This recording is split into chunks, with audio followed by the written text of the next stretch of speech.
Guys, magandang balita, no? Ayon dito guys, sa news ngayon, Representative Nograles, 95% sa mga nakonsulta ko sa Jinsan ayaw ma-impeach si BP Sara. Yun, biro mo yan.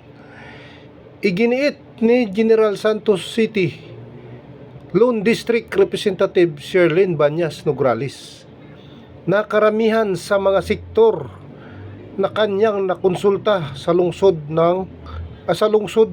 ay tutol sa impeachment case laban kay Vice President Sara Duterte. Ayon kay Nograles, batay sa kanyang sariling konsultasyon sa iba't ibang sektor sa General Santos City, malaking porsyento ang nanatiling sumusuporta sa Vice Presidente. 95% na ang aking natanong at nakonsulta sa mga sektor ay talagang ayaw na ma-impeach ang ating minamahal na Vice President. O, di ba? O, doon pa lang 'yun. Marami pang iba.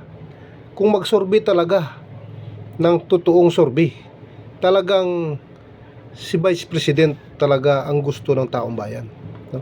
Pero itong mga loyalistang tanga, no, iginigiit nila na si BBM at kung sino pa yung mga kakampi nila, yun talaga daw ang gusto ng taong bayan. Kasi nagpapakatanga sila dyan.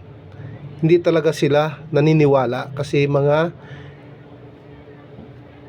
bubo talaga sila. Hindi talaga sila mamasid sa paligid nila kung ano talaga ang totoong nangyayari.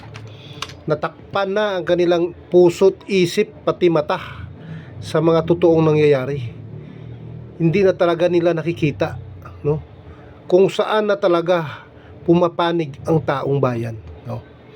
Kaya saludo tayo dito kay Ma'am Representative Nograles, no, kasi gumawa talaga siya ng survey doon sa kanyang nasasakupan. Kaya kayo dyan na ibang mga representative, gumawa din kayo ng survey.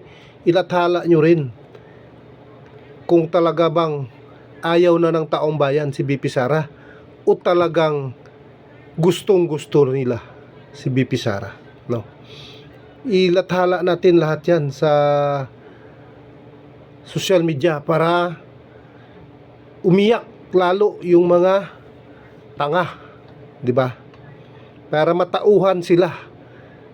Baka ba naman matauhan sila pagka halos lahat na ay nakikita nila na kay BP Sara na pumapabor. O, di ba? O, anong masasabi nyo dito mga kababayan kay Representative Nograles, no? O, comment na lang kayo dyan guys, no? So, hanggang dito na lang. Thank you and God bless sa inyong lahat.